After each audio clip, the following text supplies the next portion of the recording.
Okay, good afternoon everyone. So with our last class, I had given you a brief introduction regarding requirements engineering process there, wherein we had come across to know that the requirements engineering process includes, there are sub-categorization under it. So it goes accordingly as requirement elicitation, then comes analysis, then after analysis it happens to be validation, okay. Then we go across with requirement specification there. So that is a document creation. These are the 4 steps or 4 activities which are included across in any requirement engineering process there. So now let us come across with requirement elicitation and analysis. So with requirement elicitation and analysis, so with our last classes we had come across to know that it includes again subcategories, like it can be requirement discovery, then requirement classification and organization, that is whatever requirements you have discovered, so we classify them and reorganize them. Then after, once the classification and organization is done, we prioritize those particular requirements and negotiate any other requirements if they are not required, or else if one requirement can be negotiable with another requirement or something like that. So that has been done. Then comes across is with your requirement specification. So that is in all, with all these things we come across with a conclusion that this is a specification which we can conclude there. So with respect to requirement discovery, there are different ways of collecting the requirement discovery there, okay.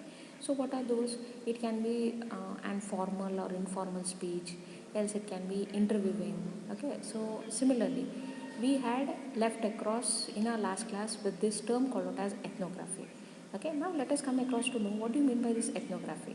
Ethnography is nothing but, I'm not judging here based on questions or based on the answers there. So instead, what do I do across in an ethnography? I myself give my presence across with the vocabulary of the persons who are working on a particular product. I judge them with what are their problems, what they are facing, and other things there. I get across to know that. So that is ethnography. Okay, so that is a social scientist spends a considerable time observing and analyzing how people actually work there. People do not have to explain or articulate their work. So they need not tell us that this is how I work, this is how there is articulation and other things there. Okay. So just by observing itself we come to a conclusion there. So then the scope of this ethnography comes across as, we come across to know the real-time problems which are being faced by the developers. Okay. Then it can be awareness of what other people are doing leads to the changes in the ways in which we do the things there. Okay. So then let us come across with this ethnography and prototyping for requirements analysis there. So the very first step under this is ethnographic analysis takes place. Okay, once ethnographic analysis takes place there, then after that we debrief those meetings which have undergone here. Now, like for example, I have observed some kind of things under an working structure there. So then I debrief them. I debrief them is nothing but I make them in terms of points there. I debrief them. Okay, I say that this had happened, this had happened, this had happened. Okay, then what do? I focus on ethnography. I again go across with what are the social impacts there. Then I evaluate the prototype. Okay, once the prototype evaluation is been done and system prototype is being generated there. Okay, once the system prototype is generated, for the next time debriefing that acts as an input here. Okay, here I can just see system prototyping acts as an input here again for debriefing the meetings there. So when a system prototyping is done, okay, so focused ethnography plays a very important role. Then generic system development, what takes place, okay, so that acts as an input here. Okay, then togetherly this acts as an input for prototype evaluation. So ultimately always keep in mind, even your elicitation carry forwards in terms of stories and scenarios. Okay, it is something like until and unless we hear once a problem or else once a scenarios, we never come across to know what are the conclusions which can be devised from that. So scenarios and user stories are real life examples. I start asking them, I start compelling them. Okay, tell me what all are your requirement, what are the problems which you will be facing. So I just go on asking them. Okay, so like that. So that is nothing but stories and scenarios there. Okay, because they are based on a practical situation, stakeholders can relate to them and can comment to their situation with respect to the story there. Okay, so scenarios, what is the difference between stories and scenarios?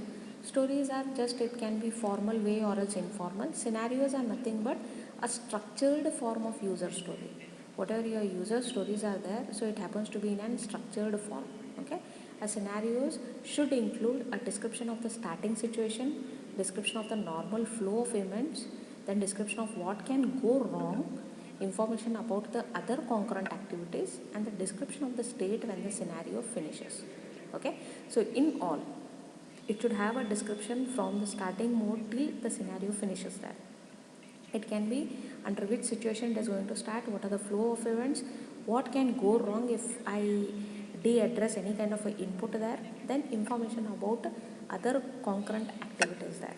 Okay, so then let us come across with our very last phase, and that is requirement specification there. Okay, so what's with requirement specification? So requirement specification says that the process of writing down the user and system requirements, okay, sorry, there is a spelling mistake here, down the user and system requirements in the requirements document is called out as your requirement specification. Okay, user requirements have to be understandable, as we know that end users and customers who do not have any technical background, we can expect the users from that background also.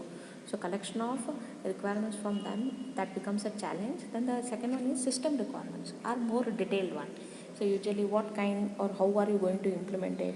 So whether are you taking the cloud or whether are you taking sensors, all of them are being decided across in your system requirements there. Okay, then requirements may be part of a contract for the system development, okay, because this happens to be a contract for the system development there. Okay, then so what are the ways of writing the system requirement specification? So usually there are different ways of writing the requirement specification. What are those?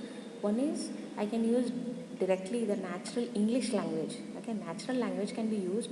The second one is structured natural language I can use. Else I can make use of design description languages. Then graphical notations I can use.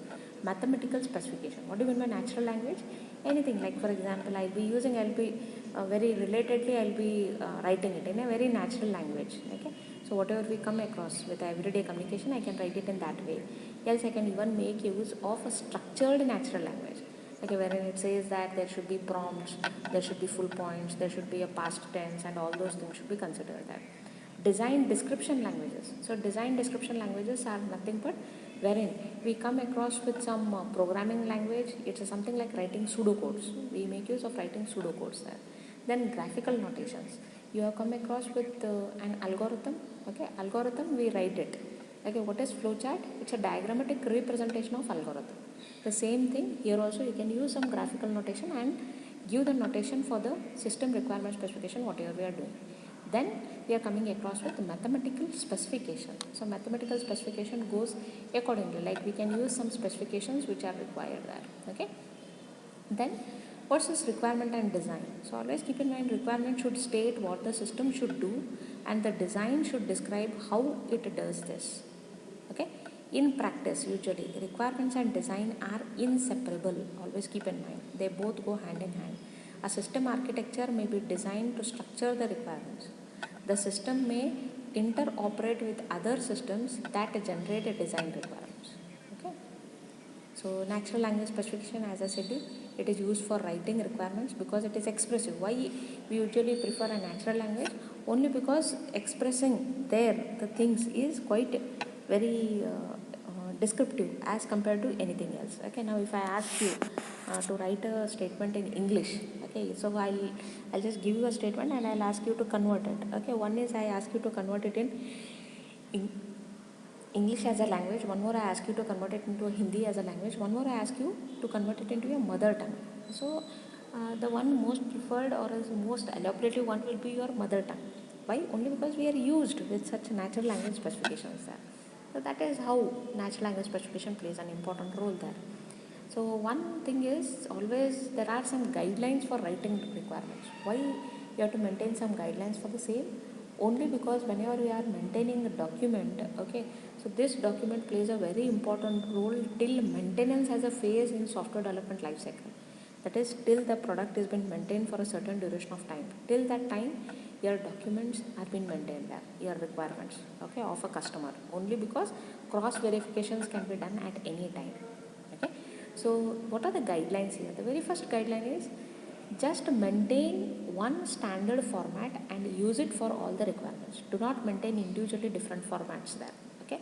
Second one is use language in a consistent way. Okay, or there should be a consistent way in writing. It should not be that immediately only phrases should be there, or else only full points should be there everywhere, or else ands, buts. Start avoiding it and use a consistent way of writing it. Okay, then wherever necessary, highlight the text. Okay, now like for example, if I feel that this is one of the important feature, it has to be included in the design part or else in the implementation part, highlight that particular text there. Okay, then comes avoid the use of computer jargon. Do not start using computer related terminologies more and more. Okay, and wherever necessary, include an explanation of why a requirement is necessary. Okay, why and requirement is necessary there. So just try including it. Then what are the problems which we face with a natural language? One is lack of clarity. Okay, lack of clarity. Why? Because whenever we are looking across, whenever we are trying to take across from that natural language, so it will be at their ease they will be talking it. So when I convert it, so what will happen? It will be with a clarity loss there. Somewhere there might be a clarity loss which may go there.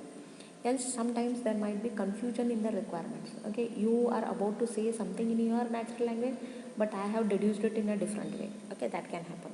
Else requirements amalgamation. Okay, what do you mean by amalgamation? Several different requirements may be expressed together. Okay, different requirements might be expressed together, so because of that there might be problem which can arise there. Okay, there might be a problem which will be arising there. Okay, so that's one. Then comes across, this is an example for requirements for a insulin pump software system there. Okay, system shall measure the blood sugar. Okay, system shall measure the blood sugar level every 10 minutes or something like that. Changes in the blood sugar are relatively slow, so more frequent. So this is an statement. From this we can come across with the requirements there, judging. Okay, then comes structured specifications. We can make use of structured specifications there. For writing requirements, of course a writer has an freedom of writing the things there, but that thing should be in a structured way. Okay, requirements and writer things should be limited in a standard way. This works well for some types of requirements. Example, requirements for embedded control system, but is sometimes too rigid for writing business system requirements there. Then form-based specifications. So that can also be collected. What are these form-based specification? It is something like filling up a registration form or something. You have pre-titles there. Okay, you are filling that particular title. So even this can be taken as one of your requirement specification there. Okay, definition of the function, entity, description of inputs, output, information about the computation needed, other entities used, description of the action to be taken, pre and post conditions, the side effects which can be expected, all of them. Else instead of that I can make use of tabular specifications also. So whenever I use tabular specification, I make use of supplement natural language there. Particularly useful when you have when you have a number of possible alternative courses of action there. Tabular specification, I start making use of tabular specification in a more distinct way there, so that I can have if like for example a blood sugar level has crossed this particular level, so what are the actions which can be taken across, so those are to be margined there. Okay, that has to be taken into consideration. Then second, you make use of one more thing, and that's called as use cases. What are these use cases? These are a kind of scenario that are included in UML as a language, that is unified modeling language. Use cases are nothing but user-consumer interaction. Okay, so in our further classes, of course, we'll come across to know regarding it. In your very second module, you are coming across to know. So I'll not highlight more about that here. Okay, for time being, just get to know that it is one of the UML language, that is unified modeling language, and use case stands out for interactions which are being covered between a user and the stakeholders. So it's an example here for use cases for the Mentcare system there. Okay, medical receptionist is there. Okay, medical receptionist is an actor. So these are the use cases. What's the work of a medical receptionist? So that a receptionist registers patient, views personal information. Okay, So what's the work of a manager? Manager can view the patient information, can export the statistics, can generate the report. Okay. Whereas a nurse views record, edits record, set up the consultation. Set up consultation not with respect to nurse there. Okay. Whereas doctor view the record, edit the record, and can even set up the consultation there. Okay. Now always keep in mind your software requirement document plays a very important role there. Okay. So what is the software requirement documents there? Always keep in mind it is a rule of 80-20. Okay. Your 80% of work should be represented in 20% of the documentation. Okay. Should include both the definition of user requirements and specification of the system requirements. You have to specify neatly and properly what are the system requirements and what are the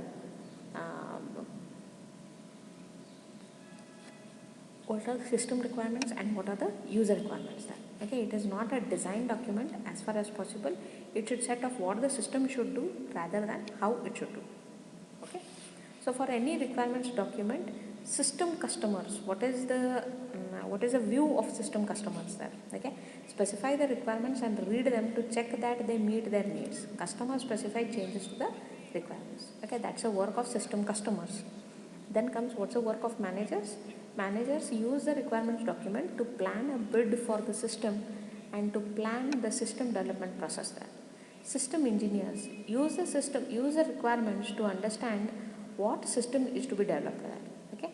System test engineers use the requirements to develop validation tests for the system there. Okay. Validation tests have to be used there. That's a work what a system test engineer will be having with the requirement document there. How will you system maintenance engineers look towards it? They look saying or that use the requirements to understand the system and the relationship between the parts. Okay, your structure of requirement document should contain preface, okay, introduction, a glossary, okay. Then it should contain with the user requirements definition, then system architecture, then it can be system requirement specification, system models, system evolution, appendices, indexes. I hope so everyone knows all these set of chapters there. Based on these chapters only, the structure of the requirement document should be produced there. Okay. Then comes out with requirement validation. So validation says that it is concerned with demonstrating that the requirements define the system that the customer really wants. Okay. Fixing the requirements error after delivery may cost up to 100 times the cost of fixing an implementation error there. Okay. So whenever you are checking for requirements, so these are the categories which you have to check there. You have to check for the validity of a requirement, consistency in requirement, completeness in requirement, realism in requirement, and verifiability. Okay, validity says it has to be long lived. Okay. Consistency, it has to behave in the same way in different environment. Then completeness, it should give and complete output. Okay, then comes realism, it should be reality. Then verifiability, okay, it should be verifiable. Then comes requirement validation techniques. What are the validation techniques there? Reviews, you have went across with the apps there. Whenever you are downloading any new app, do you have an habit of going towards the reviews? Okay, it says a review there, the 4.4 reviews on 5 or something like that. So that is the feedback what we get across for the requirement. Okay, that is requirements review. Then prototyping, that's it's almost like a version which is already available. It's like a model which is available for working purpose there. Okay. Then test case generation, developing tests for requirements to check testability. Okay, as I said, you review checks. What are review checks there? Whenever you are checking out for a review, so you look across for verifiability, okay, comprehensibility, traceability, adaptability. Okay, so what are these? Verifiability is whether the requirement is realistically testable. Comprehensibility is whether it is properly understood. Then whether it is clearly stated. Then adaptability is without a large impact on other requirements. Okay. Then comes the lastly one, requirements change. Okay. Whenever you are accepting any kind of changing requirements, always keep in mind the business and technical environment of the system always changes after installation.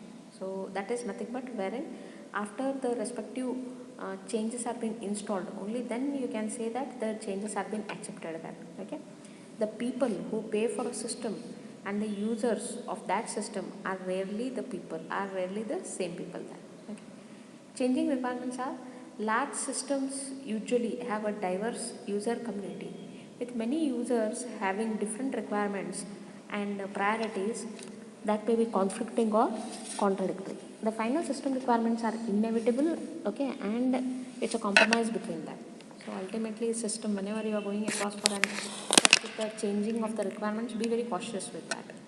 Okay. So then comes requirements evolution. So whenever evolution is whatever change you are accepting that. So initial understanding of the problem gives you initial requirements. Okay. Then changed understanding of the problem gives you changed requirements there. Okay. Over a period of time. Okay. If there is a change in the understanding of the problem, so ultimately what new requirements lie, that is called out as changed requirements. Then when I evaluate it and all those things, I have to manage it. Whatever new requirements are coming across, I have to manage those new requirements. Whatever old are there, I have to manage those old requirements there.